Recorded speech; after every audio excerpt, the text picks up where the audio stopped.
You can't handle the truth about banking. And the US war plot to silence Australians and steal our resources. Coming up on this week's episode of the Citizens Report.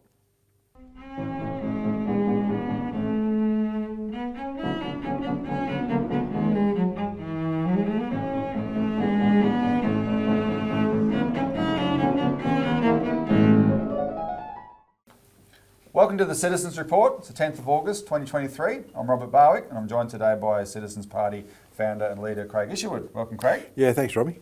We've got to try and do this in a hurry because I've got to go to the airport to go to Western Totally Australia right. to the next round of bank branch closure hearings. But we've got a bit to get through. So, Craig, this week on the show we're going to discuss, we're going to do an update on what's happening on the banking front. And also the fight back, which is actually intensifying, and it's really great. But we've got the sheer arrogance of NAB on display, and I think you've got a good story about that. And we're also going to update people on this social media censorship law, which is all about silencing Australians. But the real intent behind it, the original intent, there's an expanded agenda now, but the original intent was to shut down any kind of truth emerging about especially foreign policy, right? Because the people behind it are the same ones that are pushing us into war. So stay tuned for that. Just remember before we start, help us get this show seen. So like the show, share it on all your social media if you can. Subscribe if you're not a subscriber, and when you do, remember to click the bell icon. Please comment. The comments are great, and I do try and engage, but other people can do that as well. The comment is very important. And also, we have a donate button below for you to donate. You know, we're not commentators, we're activists. That's we're got trying to pay change for your. this. Those donations help pay for your trip to go to the regional. That's right. My private Learjet to. Oh yeah, you wish. Can I take that this time? Well, what with? No. So just You're to in cattle class on. cattle. Hey, proof. I'm on row 50. Yeah. Going to WA. 50. All right. So So don't if you make think more I live high on the if hog. you make more donations, you might get up to row 30. And it's not one of those flights you get out the back either. No. Right. Anyway. No. So okay.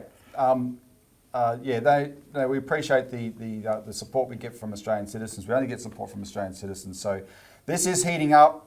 We're escalating to meet the battle, and we need your support. But because time's short, let's get into it. You can't handle the truth about banking. And quick update, Craig. So last week, I didn't do the show, Lisa and Richard did it, because I was in Canberra with Glenn Isherwood, and we were there to talk to politicians about the latest on the bank closures campaign and the National Bank. And the thing we focused on, which Lisa did cover on the show last week, was this lie that NAB has been caught out at with this lie. And for the hell of it, we may as well play the quick clip from Martin North. Martin did this best where, a few weeks ago in the House Economics Committee hearing, the chairman, Daniel Molino, said to NAB, how many visits do you get to a bank branch that don't involve transactions? Mm-hmm. And Rachel Slade, the NAB executive, said this. It's a great question, and those interactions that don't result in a transaction, they're actually very challenging to measure. We don't measure them. We don't measure them. We don't measure them. We don't measure them. And what is particularly galling about that is that NAB has been sending around these fact sheets to every branch it's closed across Australia, and they've closed 34 branches this year alone, regional branches, bunch more in the cities, and those fact sheets claim that NAB is closing the branch because visitations have declined. And we now know they are lying through their teeth, right? Now, NAB knows they've been caught out, Craig. We've made a big deal about this. And in fact, I suspect NAB had its ear to the ground in Parliament because Glenn and I were there, talking to all the parliamentarians we could about this. We distributed the thing that they showed on the show here last week. We had this bank shame sheet. Glenn called it. We distributed that everywhere, right, to all these members of parliament. In fact, members of parliament called me back to say, oh, please, after they read it, please have a meeting with us, right? One member of parliament is going to have a demonstration outside the NAB branches in his electorate that are closing with our shame sheet. Another one, a really feisty member of parliament, gave us some excellent tips, actually, and it was really good. What happens, Craig, is you go see these guys, they know it's an issue because they get the complaints all the time from their constituents, right? They know it's an issue. But politics makes them impotent. They feel powerless because they have this view that they see a smorgasbord of issues on the table, and they know that there's a finite amount of time and space to deal with them all, right? And so they see the existing government's political agenda, and they look at that and they go, how are we ever going to get that issue to the front of the line? They meet us, and they get, in a sense, turned on because they see that, oh, hang on, the Citizens Party is part of a much broader campaign here that is actually taking this up, right? We're going to deal with some other examples of that. And then these politicians get fired up, and then some of them I'm there telling them what we're doing, and then they're having all these lights come on in their head, and they're coming back at me and say, well, you could do this, you could do this, you could do this, and they're giving me tips from the inside of how to make sure it gets noticed by the cabinet, etc. And it's like, but that's because we mobilise, an army behind what we do, and it's not just a lone voice. Yeah. Right. And I think, look, Robbie, the issue. Well, I want you to tell your story in a second. Can you hold that? Yeah, I want to mention this particular comeback before we do. Go for it. Sit on your story. The bank that last Friday, the Guardian newspaper covered this issue of NAB revealing it doesn't measure branch closures. And so they quoted Rachel Slade saying we don't measure. Must have got our fact sheet, I reckon. I think they did. They quoted Rachel Slade, and then they quoted Chrissy Jones. Now, Chrissy Jones, I met her once at the sale hearing. She came into the sale hearing, and I described the sale hearing of this inquiry as there were two banks at the sale hearing, Westpac and NAB. And the difference between Westpac and NAB is the Westpac executives were embarrassed at what their excuses sounded like when they said them out loud in front of the victims. The NAB's executives were not. And Chrissy Jones was this executive.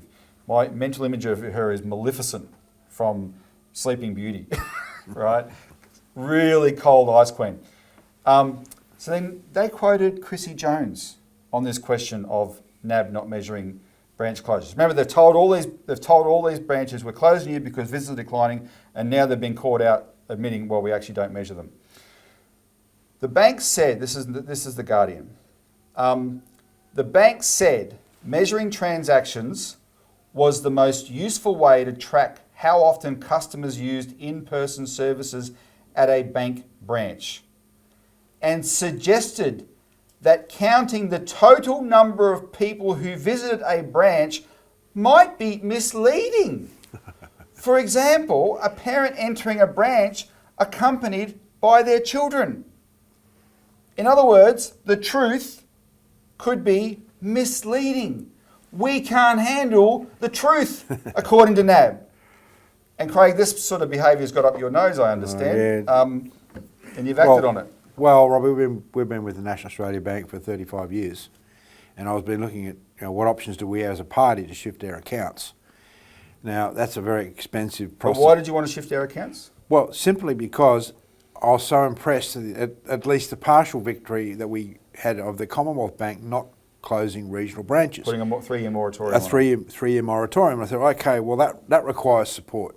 And I know these banks, they're financial animals, of course, because that's their business. I think, okay, well, now it's time to walk with your feet. In other words, I said, okay, well, I'm going to shift my personal accounts to the Commonwealth Bank.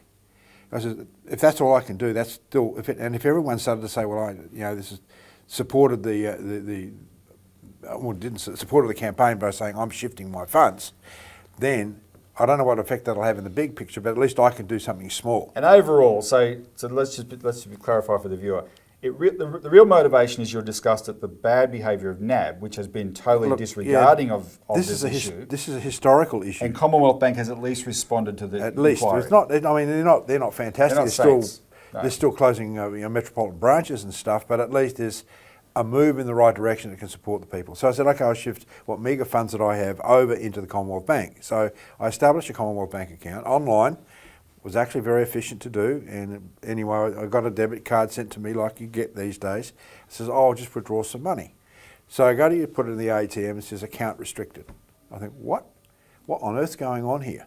So I get, that means I have to go into a branch, Robbie, right? Because I don't know who to call, and brand new customer to the bank. So I go in there, and there was a very nice lady. The customer, look, the bank staff are incredible, good people. I mean, they're always very, very Never helpful. take it out on the bank staff, guys. So Never. Anyway, she says, I think I've seen this problem before. I think you've been flagged as fraud. I said, how can you be fraud? I haven't used the card yet.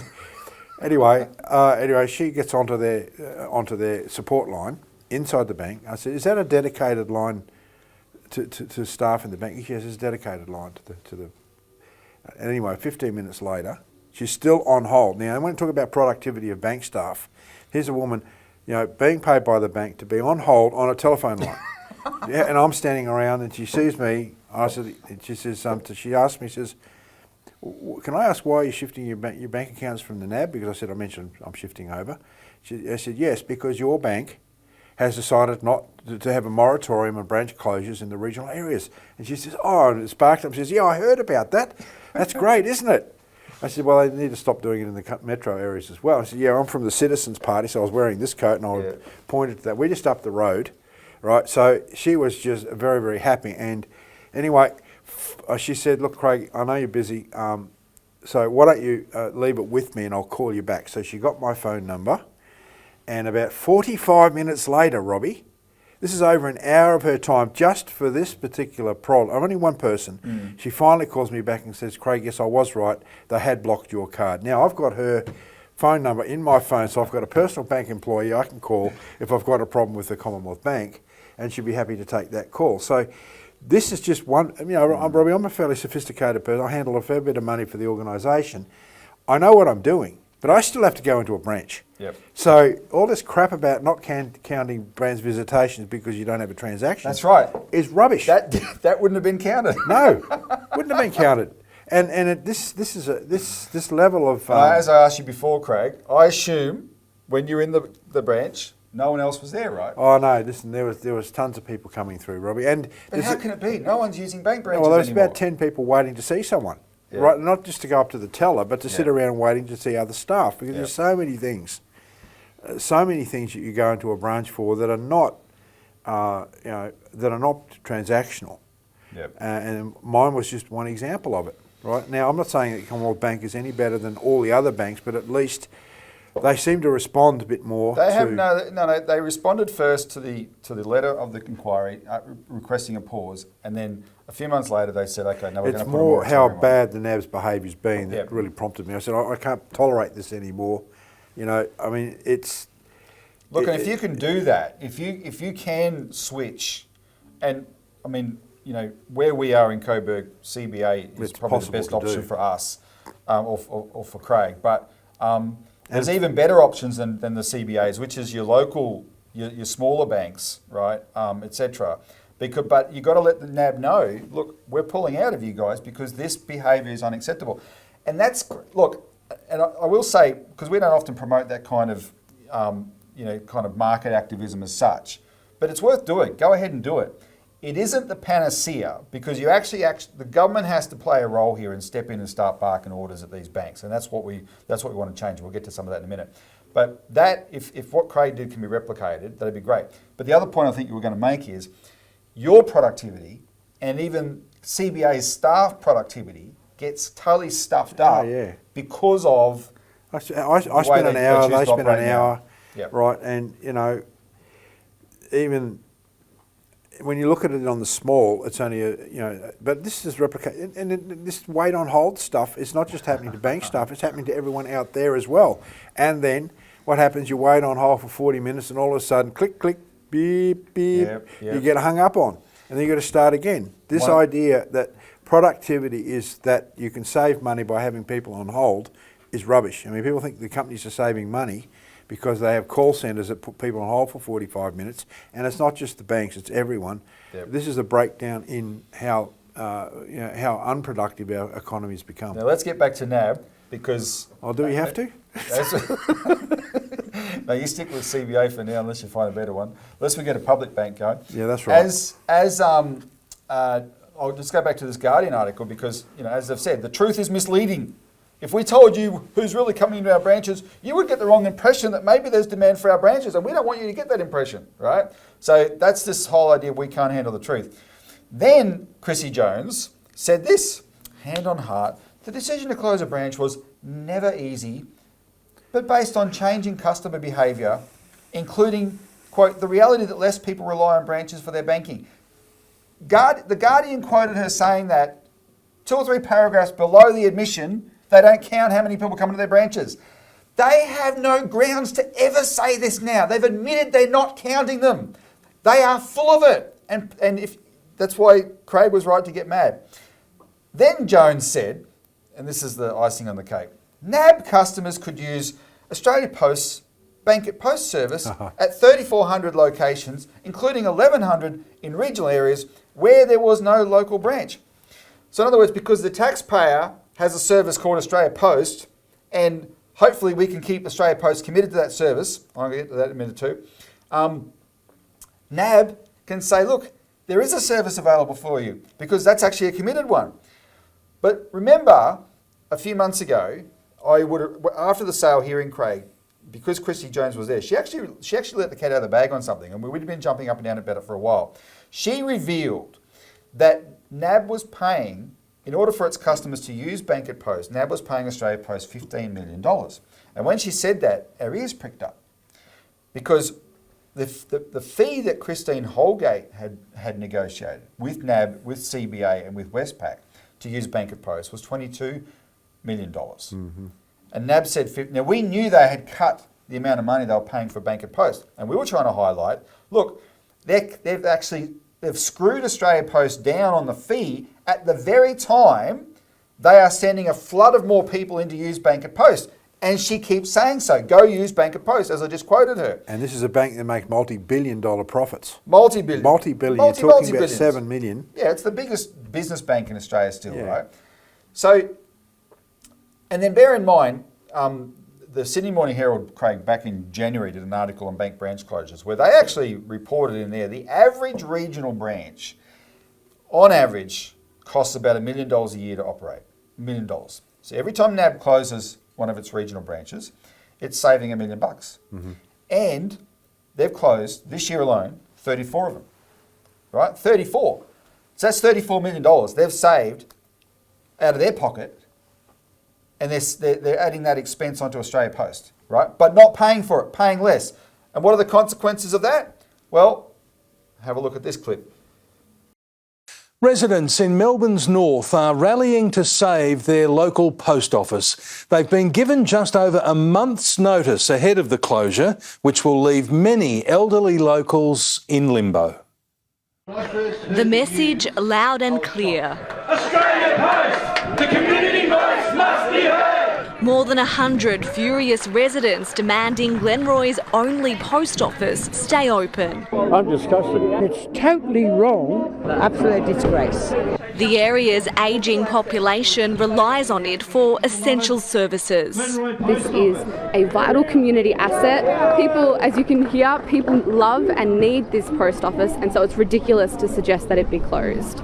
The closest post office is at least 2 kilometres away. If you don't have a car or you don't drive, very difficult. Australia Post has stamped out 13 across Victoria in the past 12 months. Everywhere around you, you're relying on services and they're being reduced in all aspects of our life. Australia Post says the decision to close its Glenroy shop hasn't been made lightly and that customer visits have fallen by around a third in the past 5 years.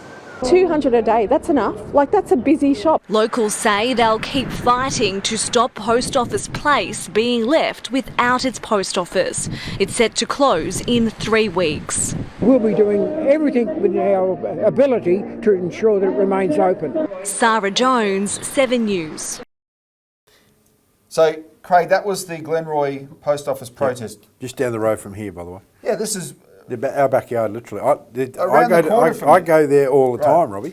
The so that's one of the reasons we paid attention. But you notice there they reported there's 13 post offices have been closed in Victoria this year. The total figure Australia-wide in the last 2 years is 60 post offices have been closed. And the total figure is from the peak of post offices in Australia was 4,400.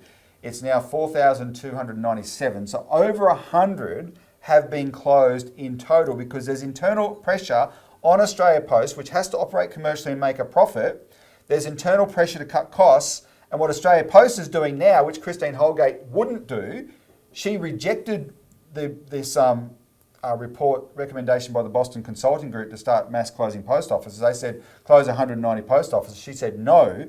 She will find a way to increase the funding for Australia Post and expand its services. And how did she do that? She got the banks to pay $22 million a year each to fund Bank at Post, right? And of course, she was stabbed in the back, run over by, thrown in front of the bus for that, thrown out. And once they got rid of her, the banks have screwed Australia Post down. And so the post offices are at risk from even being there to go and do your banking at. Yeah. And Craig, based on that clip, I also have a question whether Australia Post is counting visits the same way NAB does, right? Because that's their excuse. And look, there's a solution here. We put out a press release about this yesterday. There is a solution which is dying to be implemented. The postal bank, right? Create a postal bank and you'll increase revenue for Australia Post and you'll guarantee services for all customers in Australia. And force banks like NAB to think twice before closing branches because I know they'll start losing customers, right, to the public bank. But let's move on. The fight back I want to highlight now. The fight back is growing. And I want to give you this really interesting case. We're going to play another clip now. Back on July the 18th, Craig, 18th of July, there's a professional poker player in Perth whose name is Crispin Rovere, and he put up an angry post on Twitter, and it's gone viral. Like just on Twitter alone, this has got 150,000 views, right? So have a look at his experience with the bank. It's a 9-minute clip. We're going to play the first 4 minutes or so of it. Hello everyone, Crispin here. I want to provide you all with a much deserved update. First, thank you. Thank you so much for all of your support, for retweeting, commenting, sharing your own experiences. It's perfectly clear at this point. It is not an isolated case. I'm not the only one. It can happen to you. It has happened to you and members of your family, and we are all in this together. So I will do my best to get to the bottom of it. Now, part of that is explaining exactly what happened to me. Yesterday, I went to the ATM, one of the smart ATMs, and deposited a sum of money. It was nothing like what is required for reporting for money laundering or AUSTRAC or any of those types of things. And to do so, you have to provide certain things, two-factor identification, you put in your own phone number, that phone number was linked to my own bank account, and it all happened without incident. Minutes later, the hotel I was staying in sent me a message, said, look, we're very sorry, sir, but it seems your card has declined. Embarrassed, I got out my phone, immediately tried to log into internet banking, and an alert popped up instead. So look, we can't log you in, you have to call this number. Well, I called the number, and they said, well, our fraud section of Westpac has put a hold on this account, frozen the funds. You have to call them and find out what's going on. Now, at this point, I assumed that this was for my protection. Perhaps something unusual had happened. Maybe other people had got my details. And so I didn't feel any ill will at all. So I called up this number and I was on hold for over half an hour until it disconnected on their end. Never answered the call. A bit frustrated at this point, I went back to the branch where I deposited the money. Now, thankfully, it was all during business hours, so I was able to do this. Don't know what would happen if I couldn't. And I went and saw the branch manager there, and she called the fraud section on my behalf. So she's behind the counter and we're talking. And they said, well, there was a deposit made to your account in cash.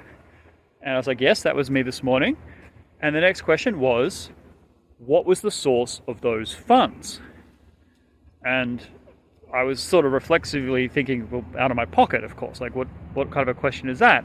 And then when the penny dropped, I said, well, no, this is none of your business. The funds are perfectly lawful, and I was simply making a cash deposit into my own account. And they said, well, we've currently frozen the funds, we've frozen the account, you will not be able to access any financial services until you disclose to us what the source of the money was. And I said, look, I've already said that it was lawful. If you're unwilling to let me access my own property, then I will go to AVCA or Parliament. And they said, they thought about it, and there was something, toing and froing, and they said, no, sir, you still need to disclose to us the funds and provide evidence as to the source. So I said, look, if you provide this in writing and your names and details, then I will comply. I will provide the source of the funds and produce the evidence necessary to substantiate it. And they responded that no, they would not put anything in writing, and they would not even provide their own names. In fact, the only person whose name I did get was the branch manager, who was simply relaying the information backwards and forwards. And so I said, look, on what grounds are you doing this? There is absolutely nothing untoward with what I have done here. And the answer they gave via the branch manager, and she was visibly embarrassed to relay this as an excuse, they said, well, because the deposit was happening in a state separate to where the account was created, it had flagged this. Now, first of all, this is not the first time that I had deposited funds from another state.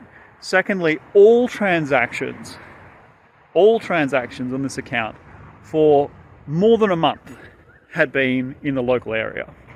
And again, the deposit was made using two-factor identification from my own phone number into my own account. So there was literally nothing suspicious about what I was doing, other than the fact that it was cash. Cash itself seemed to be the casus belli, not for investigation, not for referral, but to immediately freeze my funds and prevent me from accessing my own accounts. Now, I mean, that is an infuriating experience, right? He's going about his business, and then his whole daily life gets totally disrupted because of the bank. To have your debit card blocked is infuriating enough, let alone that they're completely Can't blocked. pay anything, etc. And I want to highlight the reason I stopped the clip where it did, because some people might think, well, be reasonable, the bank just wants to know where the money came from. But of course,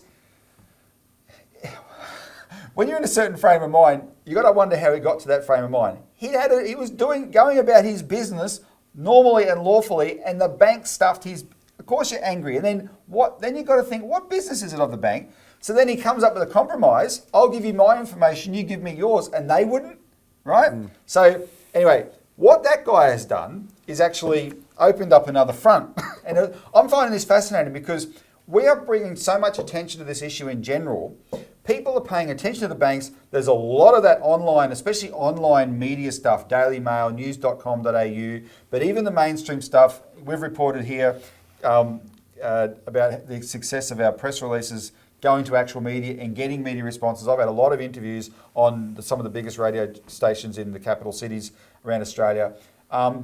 The people are paying attention to this, right? And so there's a sense that I don't have to take this anymore, right? And so this guy, Crispin Raviri, he started this thing he's calling banking is a human right.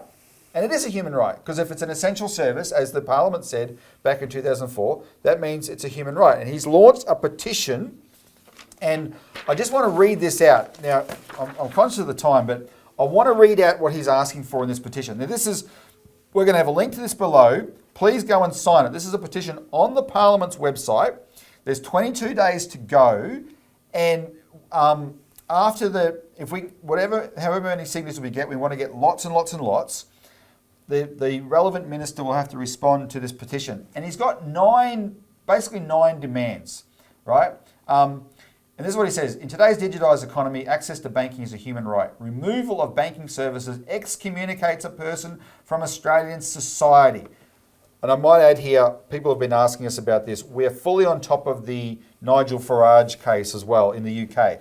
So our party started talking about debanking back in 2019 when we fought the cash ban. And we won the fight against the cash ban. Remember, the Citizens Party, John Adams, the independent economist, Martin North, the banking expert on digital finance analytics, we led this massive backlash to the cash ban, and we won that fight. But out of that came this revelations, including the one about debanking. We've been following the debanking issue closely ever since, and suddenly it's erupted globally because of what happened to Nigel Farage, got debanked in the UK, and so he's gone to war over there. And can I also say, I think sometimes people, when you hear the identity of these people involved in these campaigns, Craig, you may have an issue with Nigel Farage, but you've actually got to take a very broad view here. If you think that somehow a bank is justified in debanking someone because of their political views, then you're accepting the principle, and one day that principle is going to be applied to you. When it comes to services, right, you wouldn't say Nigel Farage doesn't have the right to eat. Of course he does. Mm-hmm. You have the right to eat. You have the right to food and water and all that kind of thing. And you've got to apply the same principle to these kind of essential services, right? This is not to be politicised. Everybody has, I don't care if you're Genghis Khan or Mother Teresa, everybody deserves a bank account.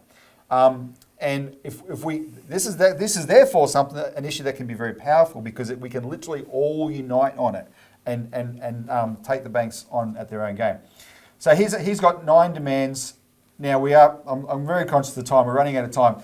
So click on the link below immediately and go and look at those demands, right, in this petition. Robbie, absolutely brilliant. And the 9th one, so they're all really well thought out. The one that he's number 9, the government will guarantee Australians a banking institution of last resort so that no Australian may be permanently unable to possess a bank account. And of course, that's exactly what we're proposing with the public postal bank, right? That would satisfy that demand.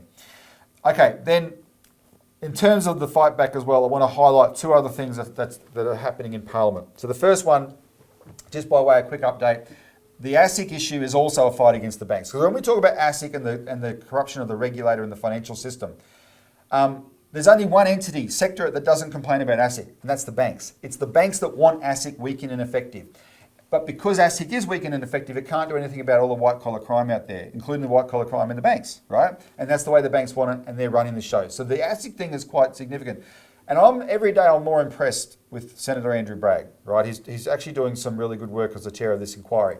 And I think this last week he's escalated in a significant way because his new metric now in terms of the dysfunctionality of ASIC is quite simple. He's pointing out no white-collar criminal goes to jail. And this has been a big theme since 2008. And now the question is, are they getting rid of him by offering him a promotion? Well, we've just heard that. Yeah, that's a very interesting idea. Because if he gets promoted to the shadow ministry, he can't chair this inquiry anymore. And that's a problem. That could be a problem. Could be a problem. Watch his speech, though. It's a 5-minute speech. Watch his speech on this in Parliament. Senator Bragg. Thanks very much. I believe this country has a significant problem when it comes to corporate crime, and I believe that the regulators are doing a very poor job at prosecuting people who break our laws, and the government is becoming increasingly complicit in this protection racket that is damaging our economy and damaging the capacity of people to seek redress when wrongs are committed against them. Now, there are a series of things I'd like to walk through in the time I have. And the first is, in the recent budget, the government decided that they would cut the funding available to the Financial Regulatory Assessment Authority, where they decided that they would take money from the FRA and reduce its capacity to do reviews every 2 years, so it could only do reviews every 5 years. Now, the point of the Financial Regulator Assessment Authority is it is supposed to be ensuring that the regulators are actually doing their job, which is to enforce the law. And we have a major problem in this country where regulators have not been enforcing the law. So cutting funding to that agency, I think, is a peculiar, at best, priority. The second issue, of course, is the PwC matter. And on the weekend, we see that the Treasurer and some other ministers announced, quote-unquote, the biggest crackdown on tax advisor misconduct in Australian history, end quote, and that the government would increase maximum penalties for advisors and firms from 7.8 million to over 780 million. Now that's all well and good, but a very fine law is no law at all unless it is actually enforced. And again, I think the question on PwC and all these corporate crimes is not one of having laws, it is one of enforcement. And I believe these statements made on the weekend are not going to be effective because I don't believe the government is serious about improving law enforcement. And I make that statement with a lot of confidence because the ASIC inquiry, which we've been running since October, has uncovered a slew of misconduct issues inside the ASIC Commission, but also in relation to cases where an enormous amount of work has been done by the regulator, but then no action is taken in terms of securing civil and criminal penalties. And I can name a bunch of cases, whether it's Nuix or ALS or super fund executives engaging in insider trading, where the evidence is very clear that the law has been broken, but people are not being put into jail and there are not significant penalties being applied. And the government's priority here has been to cover up our capacity to investigate ASIC through the use of public interest immunity claims, which have been made in tandem by the Treasurer, suggested by the Minister Jones, and of course last week here in the Senate, Minister Gallagher made it clear that the government's policy was to support ASIC's position to cover up their case files, to obfuscate and obstruct the Senate, and of course therefore give us no pathway for improving corporate law enforcement in this country. Of course, a regulator under siege wants to do everything in the dark, but our job is to push things into the sunlight because sunlight has shown itself to be the best form of disinfectant. Which takes me to my last point, which is about APRA. Now, the FRA, I accept it's not a great acronym, but the FRA found in its review of APRA that APRA had not done enough work and was underdeveloped when it came to its supervision of the superannuation industry, and it needed to do more work on the conversion of unlisted or liquid assets to cash and unlisted asset valuation practices. At estimates in February, I asked APRA about their efforts to ensure that superannuation members are getting accurate valuations, particularly as this is an emerging equity issue between older and younger Australians. APRA took the question on notice and then have responded only recently to say that they undertook a survey of 31 different funds. 26 of those funds were doing quarterly valuations, therefore 5 are only doing annual valuations. So given the market rush we have in Australia on a regular basis, an annual valuation isn't good enough. So in essence, corporate crime in Australia largely goes unpunished and the government is helping cover it up. And look, he's a mild-mannered guy, as you saw there, Craig, but believe me, when a Liberal who used to work for the financial services sector is actually jumping up and down and saying, why aren't people going to jail, right? That's cutting to the chase in terms of this whole mess. And after the 2008 crisis, this term emerged called too big. The banks were too big to fail, and then we found out the bankers were too big to jail, right? And everyone knows they get off scot-free. Well, now that's where this inquiry is going. So that's a very important part of the fight back. And finally, Senator Gerard Rennick, who of course is the guy who's behind the regional banking closures inquiry, etc., he has escalated now in the Parliament on the question of the solution. And this is even more frightening to the banks than Bragg talking about sending them to jail, because Gerard Rennick is all about let's get a public bank. And so in Parliament this week he gave this speech. Banking is an essential service. Like most other essential services in Australia, we have both a private and public sector. We have private and public schools, we have private and public hospitals. So I see no reason why we shouldn't have a public bank. I might like to point out that under the Robert Menzies government, they were quite happy with the fact that we had a public bank. There was never any need to sell off the CBA or the Commonwealth Bank in 1992, over the 3 tranches, it was sold for $8 billion. And yet today it makes $10 billion a year annually.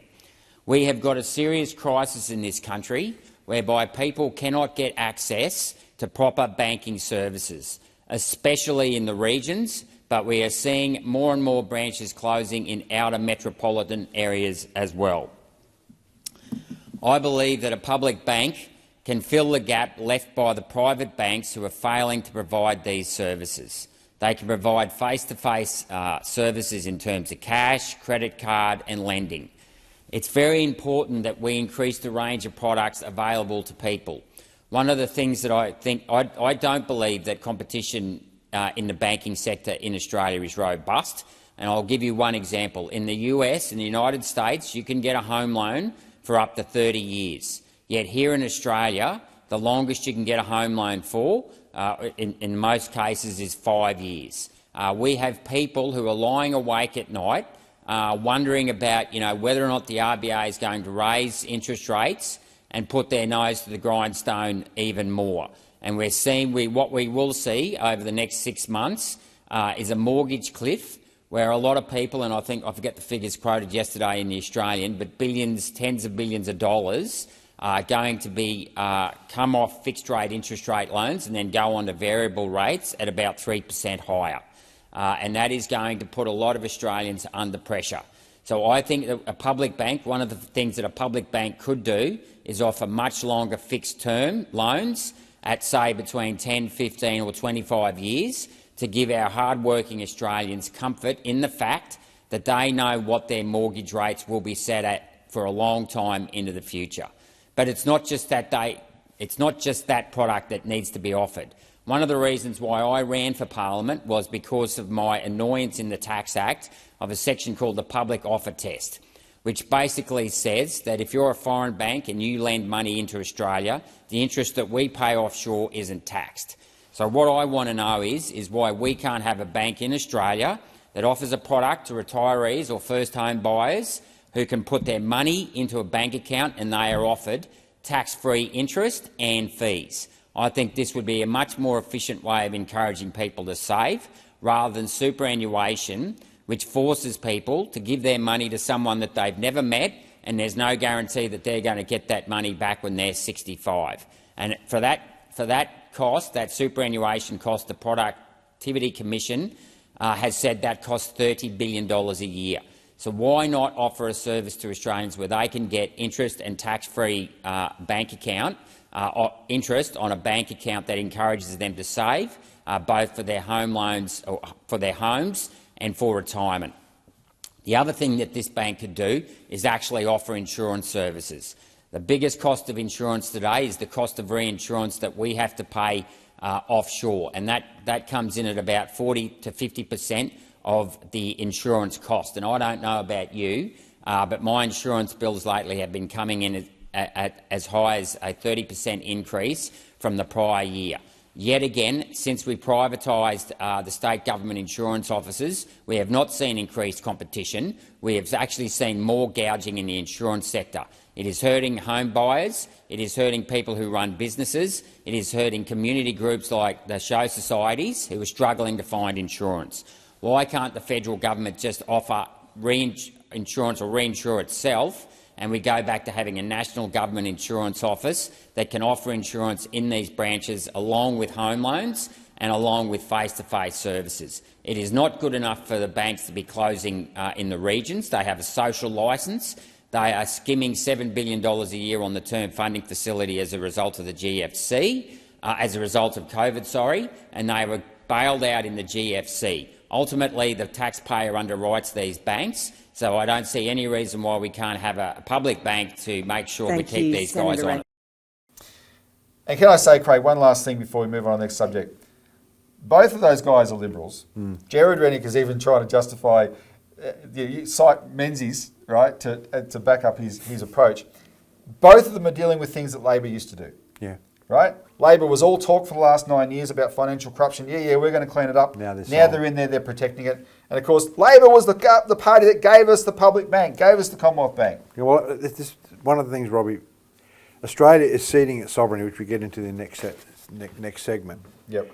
And the reason it is doing that, in my understanding, is because there is no capacity to fight the threats, the financial threats, the banking threats from the United States against Australia. Now, we know that one of the largest corporate investors in all respects is the United States and the United Kingdom, right?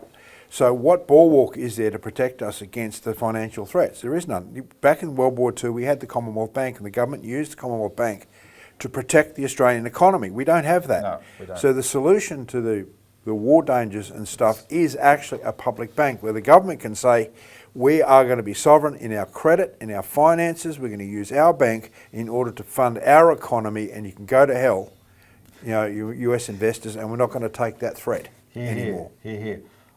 All right, for the sake of time, let's just move on to more of what you've just been talking about. So, second segment, the US war plot to silence Australians and steal their resources. And Craig, we are going to be short on time, so we're going to do this in a more cursory way than I'd hoped. But we'll put below the links to the details, people can look at it. But first of all, we'll talk about the social media censorship bill. So we've been talking about this for a couple of weeks now. It's we're recording this on the 10th. The show goes up on the 11th. So by the time you start seeing the show, there'll be 9 days to make a submission because they extended the deadline to the 20th, right? To make a submission to object to this bill, which will allow the government to censor social media. And of course, what that means is being able to censor what we're doing right now because it's on social media. A few weeks ago, we reported about the Australian Strategic Policy Institute smearing us and the bank branches campaign as a Chinese covert influence operation.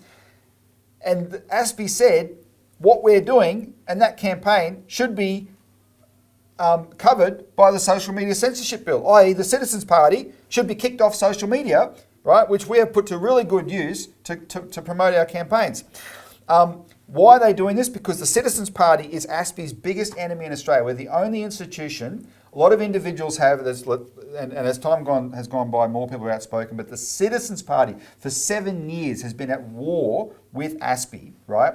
And of course, we identified from very early on that when you're talking about what ASPI is accusing us of, which is essentially in this case foreign interference, if the Chinese interfering in the bank branches campaign, that's foreign interference, right? If they can attach that with our spear.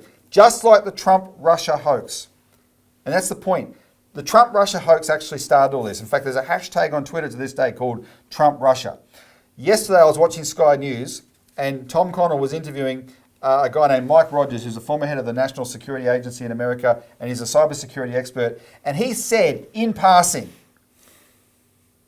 that the 2016 election that got Trump elected was 100% legitimate. And I tweeted, hang on a minute, he's actually just saying Trump-Russia was a hoax. And he said it sort of glibly in passing, because they know it was a hoax. They invented this hoax. But remember how it was weaponized, and then that became the kernel, seed kernel for what's been evolved in Australia to weaponize foreign interference, anything they can label as foreign interference, because they don't like the fact that we're also outspoken on the question of opposing war with China. And hypocritically, Craig, ASPI is the main vehicle for foreign interference in Australia. They are majority funded by the Defence Department, but in reality they're funded by the US State Department, the British government, the Dutch government, the Japanese government, and the biggest British, American and European weapons manufacturers. And they're funded by them to manipulate Australian politics and foreign policy, right? So their sponsors in the weapons companies can make lots of money from all the talk about war and all the money Australia's shelling out, like the $368 billion on submarines, etc. So what has happened, what we've done though, is one of our great researchers, Melissa Harrison, has written an article in the Alert Service, and we'll put it up online. It's called ASPI Central in Global Censorship Network. And Melissa goes through how what ASPI is saying, these specific allegations about us that ASPI wants counted as social media, in fact, ASPI is right at the center of this US cyber operation to smear and censor the whole internet in order to promote American strategic objectives. And I just want to rip through some of the points that Melissa was able to make.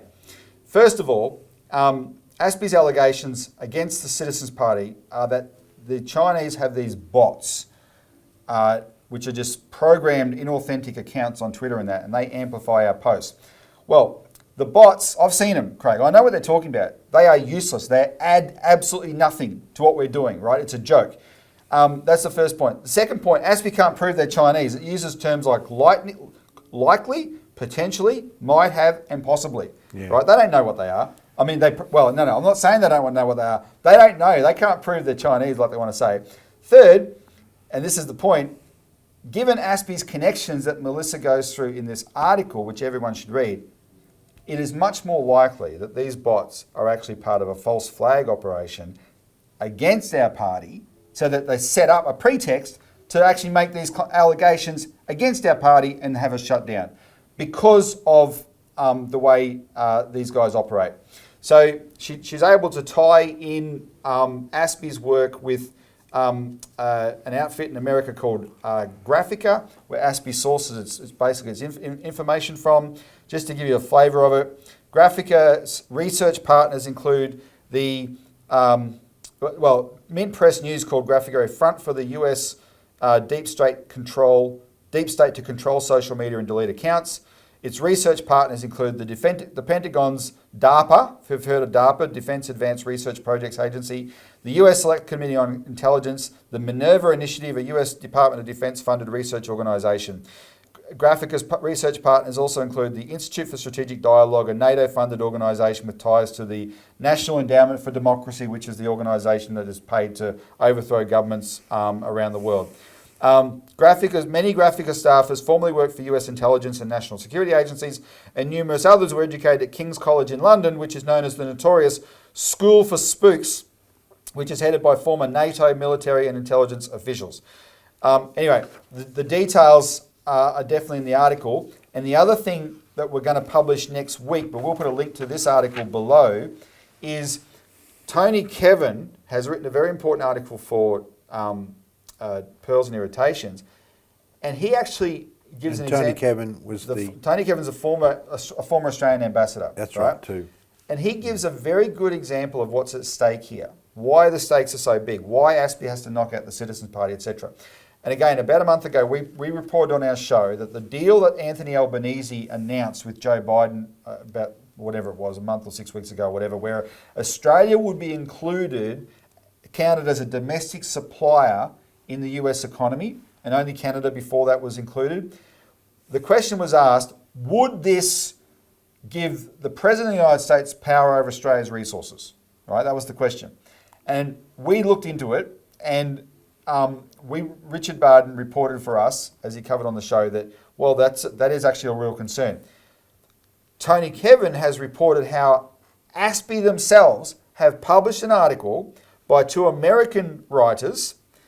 It's called An American View on US Investment in Critical Mineral Mining in Australia by Shubham Dwivedi and Gregory D. Wisher, and we'll put the link below, where they are saying that they put out like an ambit claim of what America wants in doing these deals with Australia. And what they want is, they want the American taxpayer to fund mines in Australia, right? But any entities in Australia associated with those mines come under American control, including to the exclusion of any other country that America orders, and specifically, the big one is China. In other words, they want to use this as a Trojan horse to come into Australia and say, we're going to help develop mining in Australia, that you can have a guaranteed market in America, but the deal is you can't deal with China. And of course, what is China compared to America? Well, America is the country that up until now, we have a $40 billion trade deficit with.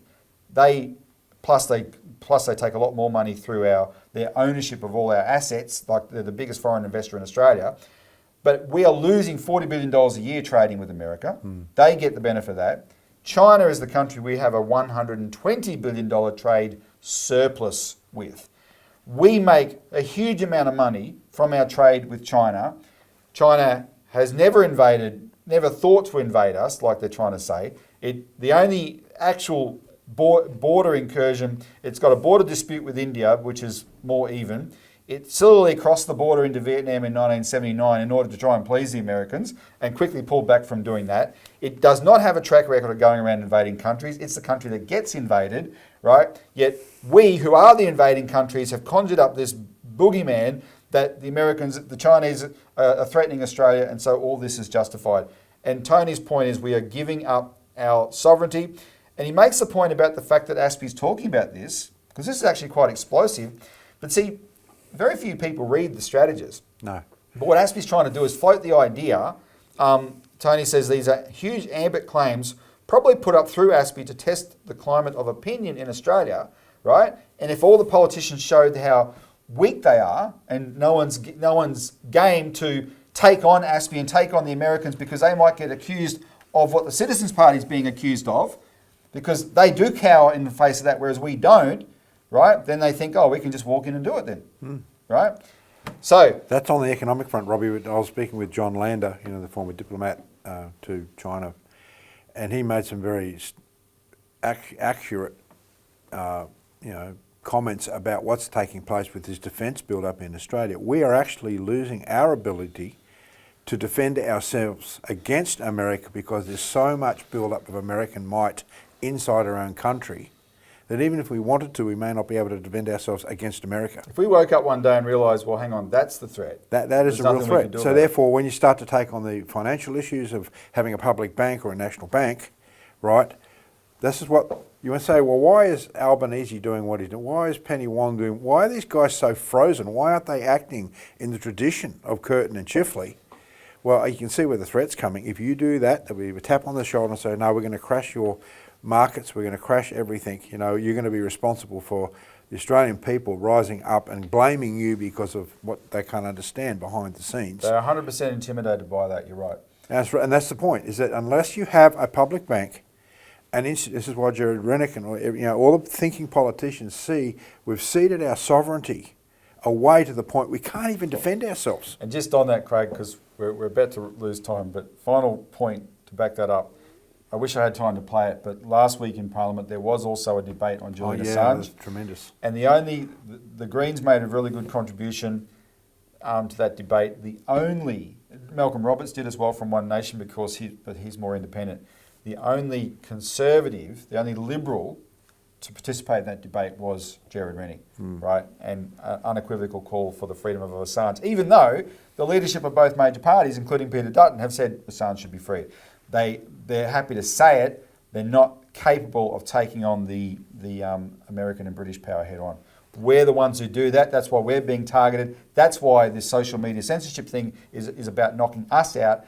And the big evil is this foreign interference campaign, and that's why you must make a submission. You've got 10 days. A submission is just you writing a letter saying this is a pile of garbage, this must not be passed in Australia, all right? So we're out of time. Craig, thank you for joining us this week. Thanks for that great story.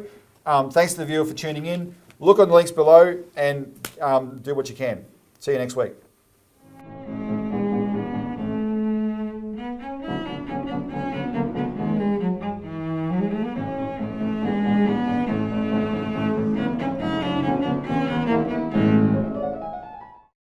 Authorised by Robert Barwick, Citizens Party, Melbourne.